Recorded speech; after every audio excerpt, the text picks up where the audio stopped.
क्या आपने कभी सोचा है कि महाभारत जैसे विराट ग्रंथ की सबसे अंतिम कथा हमें इतनी गहरी शिक्षा क्यों देती है? क्यों जब पांचों पांडव और द्रौपदी अपने जीवन की अंतिम यात्रा पर निकले तो एक एक कर सब गिरते गए और अंत तक अकेले युधिष्ठिर ही स्वर्ग तक पहुंच पाए? और फिर भी कथा यहीं समाप्त नहीं होती। आगे जाकर एक ऐसा रहस्य सामने आता है जिसे सुनकर हर किसी के रोंगटे खड़े हो जाते हैं, क्योंकि अंत में केवल युधिष्ठिर ही नहीं बल्कि उनके शेष भाई, द्रौपदी और यहां तक कि उनके ज्येष्ठ भ्राता कर्ण भी स्वर्ग में उपस्थित होते हैं। यह पूरा प्रसंग धर्म, कर्म और मानव जीवन की सूक्ष्म कमजोरियों पर एक ऐसी रोशनी डालता है कि सुनने वाला अपने जीवन के बारे में खुद सोचने पर मजबूर हो जाता है। दोस्तों, चलिए शुरू करते हैं इस अविश्वसनीय यात्रा की कथा, पांडवों की स्वर्गारोहण यात्रा। महाभारत युद्ध समाप्त हो चुका था। कुरुक्षेत्र की धरती, जहां कभी रथों की गर्जना और शंखनाद गूंजता था, अब मौन थी। चारों ओर केवल वीरों का रक्त और असंख्य मृत योद्धाओं की स्मृतियां बची थीं। धर्मराज युधिष्ठिर ने कृष्ण की आज्ञा से हस्तिनापुर का राज संभाला। वर्षों तक उन्होंने धर्म पूर्वक राज्य किया। न्याय और दया उनके राज्य का आधार था। प्रजा सुखी थी, राज्य समृद्ध। लेकिन समय के साथ धीरे धीरे पांडवों के मन में यह प्रश्न उठने लगा कि अब उनका जीवन का उद्देश्य क्या है। राजपाट, वैभव और यश तो उन्होंने प्राप्त कर लिया, परंतु आत्मा की मुक्ति कहां है? महाभारत का असली संदेश केवल राज्य या विजय नहीं था, बल्कि धर्म और आत्मशुद्धि की यात्रा थी। अंततः पांडवों ने निश्चय किया कि अब वे सब कुछ त्याग कर हिमालय की ओर प्रस्थान करेंगे, सीधे देवताओं के लोक तक पहुंचने के लिए। हिमालय की यात्रा शुरू हुई। सबसे आगे युधिष्ठिर, पीछे भीम, अर्जुन, नकुल, सहदेव और सबसे पीछे द्रौपदी। यह दृश्य अत्यंत अद्भुत था। राजमहल का वैभव छोड़कर साधारण वस्त्रों में केवल भगवान का नाम लेकर ये सभी महायोद्धा बर्फीली चोटियों पर चढ़ते चले जा रहे थे। उनके साथ एक कुत्ता भी था जो चुपचाप उनके पीछे चलता रहा। किसी को नहीं पता था कि यह कुत्ता कौन है, लेकिन युधिष्ठिर उसे हर पल अपने पास बनाए रखे। यात्रा आसान नहीं थी। रास्ते ऊबड़ खाबड़, ठंडी हवाएं और बर्फीले तूफान, लेकिन उनके भीतर का संकल्प अटूट था।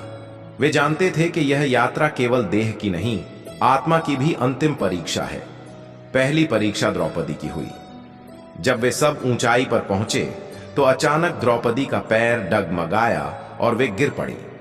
भीम और अर्जुन चौंक उठे। उन्होंने युधिष्ठिर से पूछा, भैया, यह क्या हुआ? द्रौपदी तो हमेशा धर्मनिष्ठ और त्यागमयी रही हैं, फिर उन्हें क्यों गिरना पड़ा?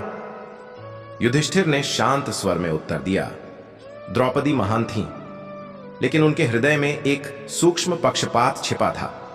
पांचों पांडवों में उन्होंने अर्जुन को सबसे अधिक प्रिय माना। यह सूक्ष्म आसक्ति ही उनके पतन का कारण बनी। यह सुनकर सब स्तब्ध रह गए। छोटे से पक्षपात ने एक महान स्त्री को स्वर्ग तक पहुंचने से रोक दिया। इसके बाद नकुल गिरे।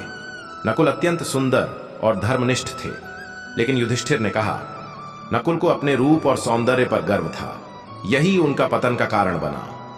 फिर सहदेव भी गिर पड़े। सहदेव ज्ञानी थे, ज्योतिष और विद्या में निपुण, लेकिन उन्होंने भी अपने ज्ञान पर गर्व किया। युधिष्ठिर बोले, ज्ञान पर गर्व भी उतना ही खतरनाक है जितना बल या सौंदर्य पर गर्व। अब केवल 3 भाई बचे थे, युधिष्ठिर, अर्जुन और भीम। लेकिन शीघ्र ही अर्जुन भी गिर पड़े। अर्जुन के बिना महाभारत की कल्पना भी नहीं की जा सकती। वे स्वयं कृष्ण के सखा और अपराजेय योद्धा थे। भीम ने रोते हुए पूछा, ज्येष्ठ, अर्जुन क्यों गिरे? युधिष्ठिर बोले, अर्जुन को अपने गांडीव धनुष और अपनी वीरता पर गर्व था। यह गर्व ही उनकी अंतिम परीक्षा में बाधा बन गया।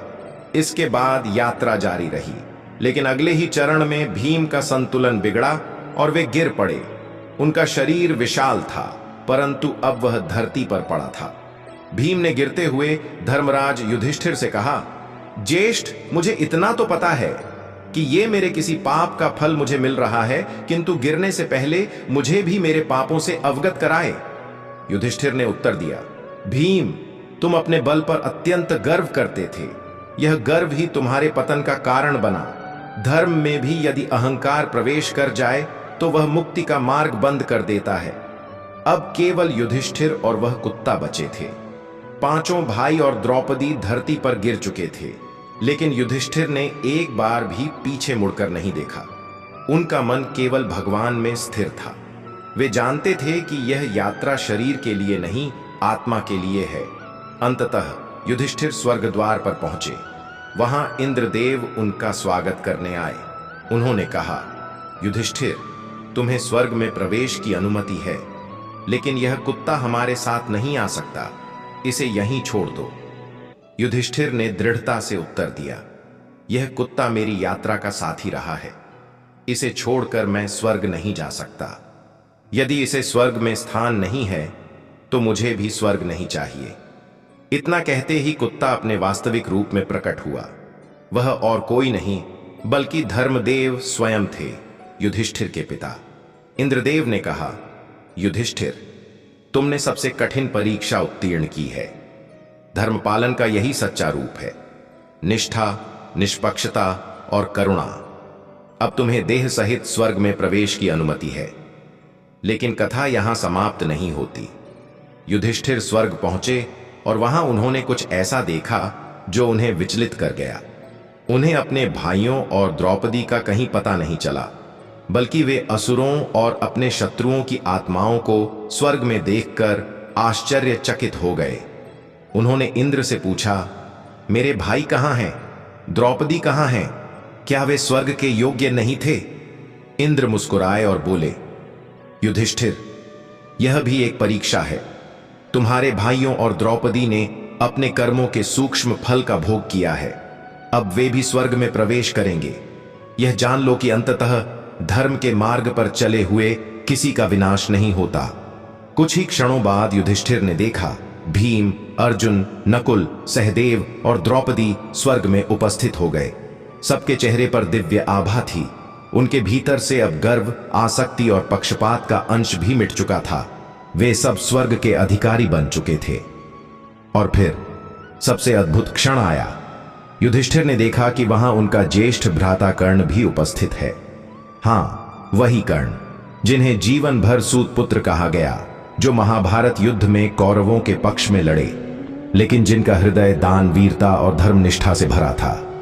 युधिष्ठिर की आंखें भर आईं। उन्होंने कर्ण को गले लगाया और कहा, भैया, काश जीवन में हम आपको पहचान पाते, आपको अपनाते। कर्ण मुस्कुराए और बोले, युधिष्ठिर, जीवन में जो हुआ वह नियति थी, लेकिन सत्य यह है कि धर्म के मार्ग पर चलने वाला अंततः अपने स्थान पर पहुंच ही जाता है।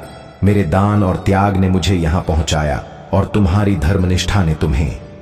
यह दृश्य इतना भावनात्मक था कि स्वर्ग के देवता भी गदगद हो उठे। तो मित्रों, यही है पांडवों की स्वर्गारोहण यात्रा का रहस्य। केवल युधिष्ठिर ही सीधे स्वर्ग पहुंचे, क्योंकि उनके भीतर न कोई गर्व था, न आसक्ति। लेकिन इसका अर्थ यह नहीं कि बाकी पांडव और द्रौपदी अधूरे रह गए। उन्होंने अपने सूक्ष्म दोषों का फल भोगा और अंततः सब स्वर्ग के अधिकारी बने। यहां तक कि उनके ज्येष्ठ भ्राता कर्ण, जिनकी महिमा जीवन में अक्सर छुप गई थी, वे भी अंत में उन्हीं के साथ स्वर्ग में थे। यह कथा हमें यह सिखाती है कि जीवन में धर्म का पालन केवल बाहरी आचरण से नहीं होता। हमें अपने भीतर छिपे सूक्ष्म दोषों, अभिमान, आसक्ति, पक्षपात को भी त्यागना होता है, क्योंकि स्वर्ग या मोक्ष उन्हीं को मिलता है जो पूरी तरह निर्मल और निष्पक्ष हो जाते हैं। अब सोचिए, क्या हमारे भीतर भी कहीं ऐसा सूक्ष्म गर्व या पक्षपात छुपा हुआ है जो हमें आगे बढ़ने से रोक सकता है? यही प्रश्न हर इंसान को जीवन में स्वयं से पूछना चाहिए। तो दोस्तों, आपकी क्या राय है इस बारे में कमेंट में लिखें और इस वीडियो को एक लाइक करके चैनल को भी सब्सक्राइब करें।